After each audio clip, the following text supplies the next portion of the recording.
bu Codecraft. Bugun biz Windows tarixiga sho'ng'iymiz. Kanalga obuna bo'lish esa esingizdan chiqmasin.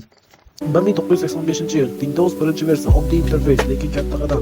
1987-yil Windows ikkinchi versiya, ilk grafik interfeyslar paydo bo'ldi. 1990-yil Windows 3-versiya, endi rangli oynalar. 1995-yil Windows 95 Start tugmasi tug'ildi. 1998-yil Windows 98 Internet Explorer sahnaga chiqdi. 2000-yil Windows 2000 korporativ dunyo uchun. 2001-yil Windows XP eng sevimli versiya ko'p fonli. 2006-yil Windows Vista ko'rinish zo'r lekin og'ir. 2009-yil Windows 7 tez ishonchli klassik.